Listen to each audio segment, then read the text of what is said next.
Eu quero falar um pouquinho também sobre pessoas que já tiveram algum tipo de interação com este e com outros papas. Recebo aqui a cantora Fafá de Belém, reconhecida também como a cantora dos papas. Fafá, seja muito bem-vinda, prazer recebê-la. E eu te falo, né, cantora dos papas, exatamente porque você cantou para João Paulo II, cantou para Bento XVI e depois nessa vinda de Francisco ao Rio de Janeiro para ele também. E aí eu te pergunto de que maneira que você amanheceu com essa notícia hoje, tendo tamanha representatividade ou representando de maneira tão intensa o Brasil nessas manifestações com os papas. Bem-vinda. Bem, obrigada, querido. Ontem eu dormi muito feliz pelo fato dele muito alquebrado já, ele ter conseguido fazer a bênção, né? E depois andar de papa móvel, porque dos 3 papas com quem eu estive próxima, né? São 3 completamente diferentes, personalidades diferentes.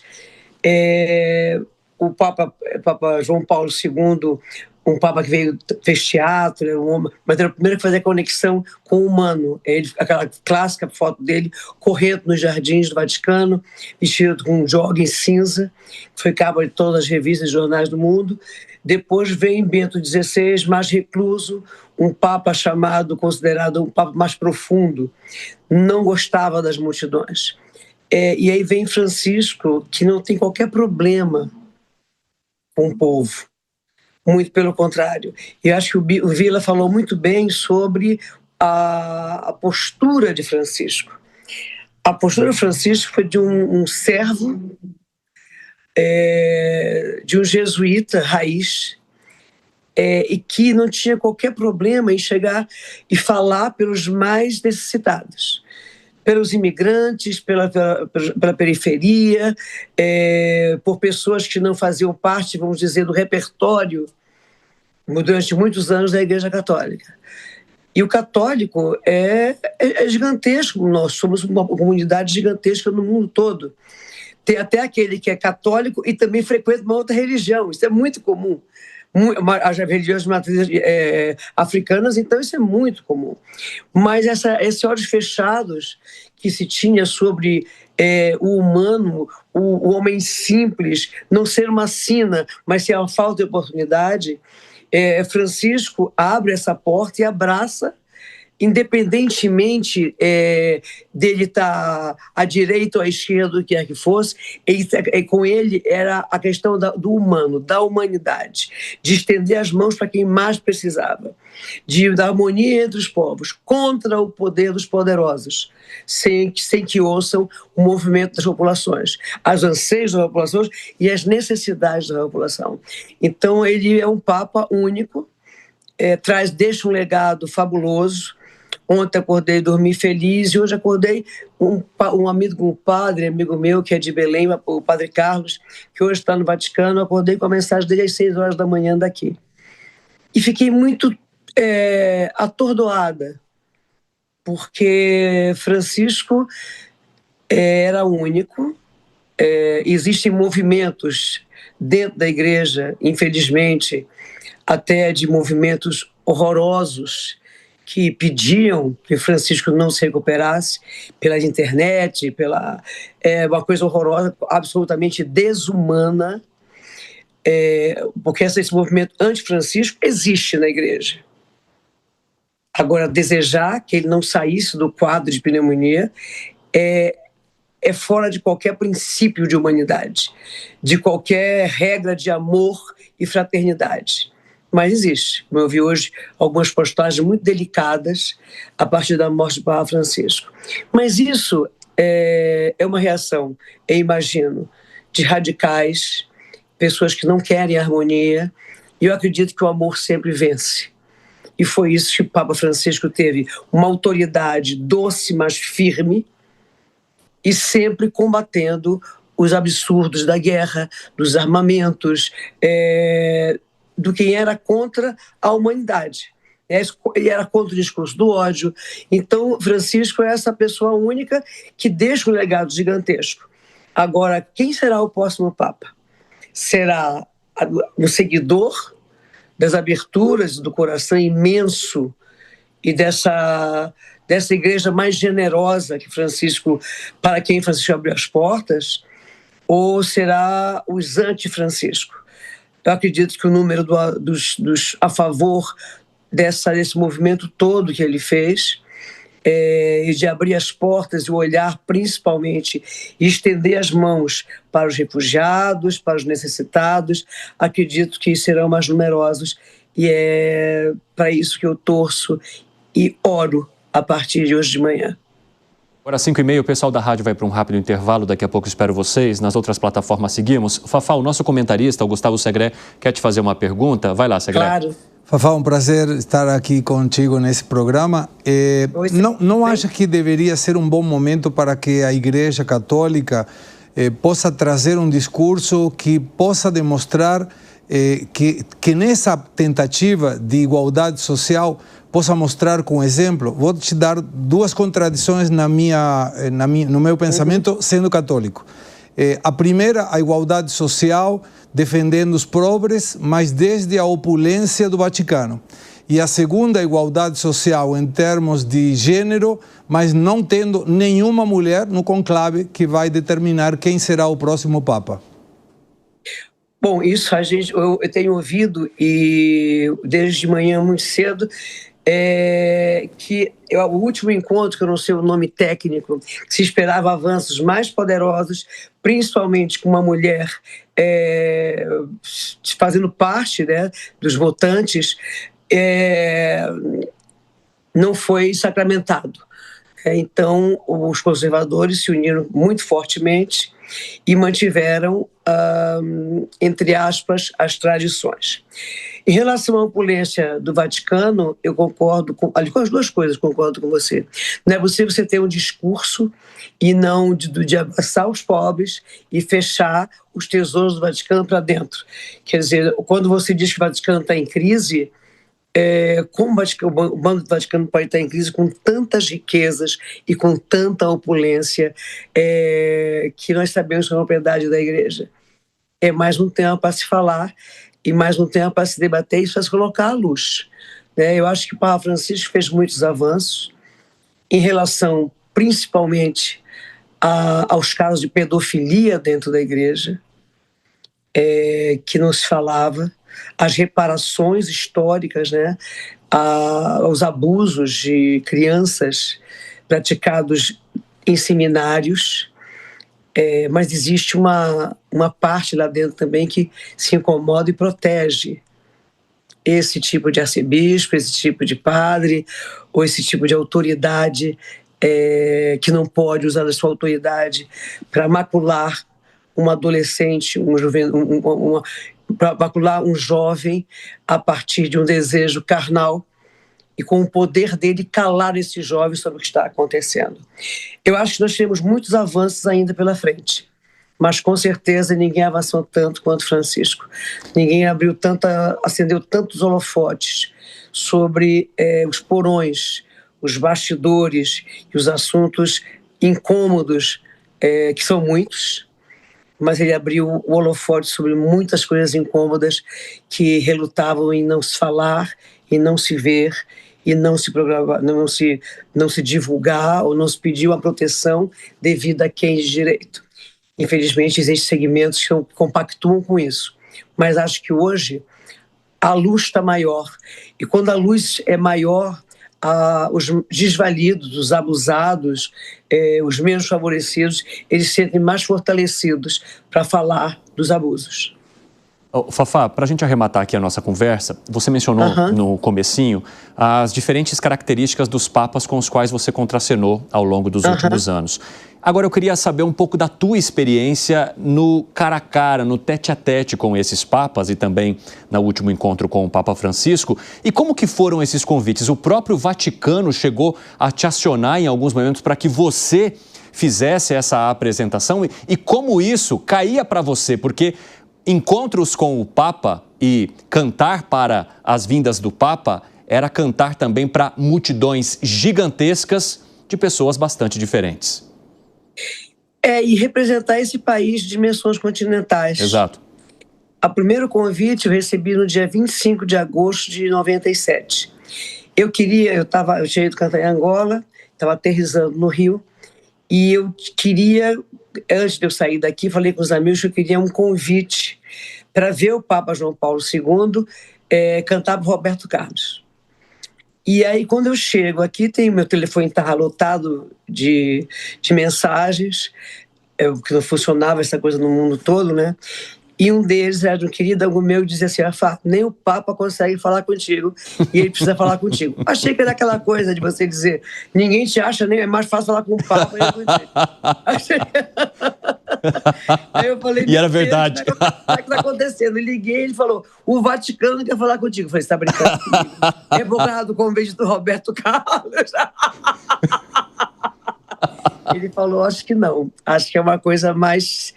maior, bem maior do que isso. Eu falei: o que o Vaticano quer falar comigo?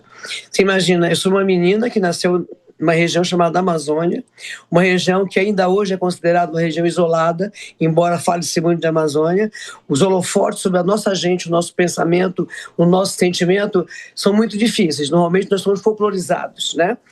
E aí eu ligo para o Péricles, que organizava o evento do Papa, e ele disse: Fafá, o Vaticano quer te fazer um convite. Aí eu falei: para assistir o show do Roberto Carlos. Ele disse: não, para você cantar para o Papa. Eita! Era 25 de agosto, umas 10 horas da manhã, e eu não dormi até dia 4 de outubro. Quer dizer, eu dormia, acordava, ficava angustiada. Como é que ia fazer aquilo? A música era Ave Maria, Sim. Ave Maria Brasileira, de Vicente Paiva, imortalizada por Dalva de Oliveira, e eu tinha que não ser eu. Acho que essa era a coisa mais delicada quando vamos fazer o arranjo. Eu falava por um povo, então eu não podia nem imitar a Dalva, nem pensar em nada que não fosse uma coisa que fosse o canto de um povo, era só uma representante. Uhum. E aí o Michael Sullivan produziu, e o maestro Eduardo Lage fez um arranjo brilhante, o arranjador do Roberto, né? Já tinha feito Jesus Cristo, tantos arranjos. O Eduardo Lage fez o arranjo, e eu durante... Coitado, não dei paz para eles enquanto eu não botei a voz, não gravei. Nós doamos essa gravação, todos os direitos para a Arquidiocese do Rio de Janeiro. E no dia, finalmente, eu passei a semana toda insônia, agoniada. Meu Deus. E aí, quando eu entrei no Maracanã, eu dormi. Porque um ano antes, em 96, tinha havido um ano difícil. E eu estava em Roma e fui assistir a missa da Páscoa. E desejei do fundo da minha alma um dia abraçar aquele Papa. Uhum. Então, os desejos que a gente tem que ter muito cuidado com eles. Eu chego no Maracanã, durmo, apago completamente, e acordo quando o Papa Móvel entra. E aí sou levada, eu disse: eu quero dar um abraço no Papa. Aí veio Deus, o mundo veio... Não pode. Até que veio a guarda da Suíça e falou: não tinha possível, né? E eu entrei, triste, não poder abraçar o Papa. Mas aí eu vi uma escada. E eu não lembro de mais nada. Quando eu volto à minha razão, eu estou abraçando o Papa. Então, tudo que eu vi pela televisão. Quando eu cheguei em casa, eu não tinha acreditado no que eu tinha feito. Era um negócio muito grande. Quando eu volto à minha razão, eu estava abraçando o Papa e lembrei que não se pode abraçar o Papa. O máximo que pode fazer é beijar o anel do Papa. E eu ajoelho, beijo o anel do Papa aos prantos, e Dom Trujillo, que era do México, vem me retirar, e o Papa me dá um abraço. E eu não acreditei que eu tinha feito isso. 9 anos depois, o Vaticano volta a me convidar, através de Dom Homer, para cantar na missa também da juventude, né? Sim. E eu vou para a família Juventude, em Valência. E eu digo para ele: mas por que eu? Primeira vez perguntei para Deus: por que eu? Né? E aí, quando me convidam para cantar em Valência, eu não existo na Espanha, eu existo em Portugal, e alguns lugares onde a comunidade portuguesa e brasileira são grandes, mas na Espanha não. Sim, é verdade. E eu fui, e aí era eu e Montserrat Caballé, ela cantando Padre Nosso e eu cantando Ave Maria. E aí ele passou muito próximo de mim, né? Eu digo: ai meu Deus, ele é brabo, esse Papa. O outro era puro amor, né? Esse você não abraçou. Esse não. Eu tenho uma história engraçadíssima, que eu estava parado olhando para onde ia ficar sentado, e veio um padre assim: senhorita Belém, prego, senhora Belém, niente de... No, questo é tedesco. viu a estátua? A Maracanã, com este niente de... Bom, aí ficamos lá, quando ele passa junto com o rei não vai beijar o Papa. Não vai beijar o Papa. E aí eu vi os olhos dele, e os olhos de Bento XVI tinham uma infinidade de mar e de luz, mas ele era um Papa que não gostava de multidões. Era o que chamavam na Europa um Papa mais profundo. Sim. Um teólogo a fundo, um estudioso. E aí é escolhido o Papa Francisco, quando Benedetto abdica do posto mais importante no mundo, que é o Papa. Não existe outro mais importante no mundo. Sim. Podem ter governos, mas não existe nada mais importante. Ele abdica e aí escolhe o Papa Francisco, um latino. E eu acho que aí, quando Dom Orani Tempesta, meu querido Dom Orani, foi o portador do convite do Vaticano para eu cantar para o Papa e me explicou o que ia acontecer, eu entendi, acho que desde o início era isso. A minha terra, Belém do Pará, tem a maior procissão mariana do mundo, o Cio de Nazaré. E eu tenho 50 anos de carreira, mas eu nunca deixei de ser uma menina que saiu de lá. Eu não faço jogos, não me submeto, não puxo o saco de ninguém, tenho uma liberdade que me custa muito às vezes, Sim. mas eu não abro mão dela. E eu acho que essa minha sinceridade em estar na vida de ter mantido exatamente como aquela cabocla lá que nunca saiu da sua terra, que levou junto com ela para o mundo o nome de Belém, abrindo mão do seu nome de família. Talvez isso tenha tido um peso muito importante. Sou devota de Nazaré, como todo paraense. Estou na procissão desde menina, como todos nós. A procissão do Cio de Nazaré pertence à Igreja Católica, mas todas as religiões, e até quem não tem religião, está lá agradecendo em oração a nossa mãezinha, irmã conselheira, que é Nossa Senhora de Nazaré, Nazinha, ou Nazica, a nossa confidente. Sim. E aí, quando a procissão do Cio de Nazaré é trazida para o palco, né, em Copacabana, eu entendi que sempre foi aquela menina Mariana de Nazaré, que todas nós paraenses somos. E fiquei muito grata de cantar essa canção do padre Fábio de Mello. E mais uma vez eu não lembro de nada, eu vi na televisão. Interessante. Todo mundo perguntava se ia abraçar o Papa, na hora que eu entrei no palco, tinha chovido muito, e o meu sapato afundou completamente no tapete. E eu vi aquela escada. E aí eu realmente... É uma sensação, eu não sei se alguém de você já passou por isso, é como se fosse uma breve ausência. E eu subi aquela escada, aquele vestido muito pesado, todo molhado. Mas quando eu cheguei diante de Papa Francisco, eu olhei para Dom Orani Tempesta, meu querido Dom Orani, o grande arcebispo de Belém, o grande arcebispo que está no coração de todos os paraenses, que hoje está no Rio de Janeiro. Eu olhei para Dom Orani olhou para mim, e eu olhei para Papa Francisco e vi que ele não era um Papa para se abraçar, era para reverenciar. E aí eu me ajoelho e beijo as mãos dele, e é uma coisa como se uma energia muito poderosa. Ele tinha o que a gente chama, né, nós holísticos e tal, uma aura gigantesca. Era o amor, era uma coisa muito forte e uma doce autoridade. Eu fiquei ali impactada. Depois desci, abracei a menina que estava cantando comigo da Canção Nova, eu acho que era a Canção Nova, da comunidade Shalom, não lembro. E aí nós descemos e mais uma vez eu tive brancos, mas vi pela televisão. Mas aí eu concluí que aquela era a missão de sempre. Sim. Ser alguém da minha terra, uma amazônica, uma Amazônia que ele defendeu desde o início, uma menina simples de Belém, pertencente a um povo simples, que ele sempre defendeu, desde o princípio. Eu acho que o mote maior de Francisco era o olhar com que ele olhava para as pessoas que muitas vezes disseram a elas que não era possível e que aquele era o destino delas. Sim. que Deus queria aquilo. Não, Deus não quer aquilo. Deus quer o amor e que todos possam desenvolver e se desenvolver e crescer dentro da sua fé cristã, dentro da sua fé e ter novas possibilidades de vida. Então essa é a Igreja de Francisco, essa é a minha igreja, eu que espero que seja do próximo Papa que será escolhido no conclave. Bom, Fafá de Belém, eu só queria rapidamente, depois desses bastidores incríveis que você contou pra gente, se daria para comparar, então, Francisco com João Paulo II ou com Bento XVI, no teu ponto de vista, de maneira muito objetiva. São três completamente diferentes.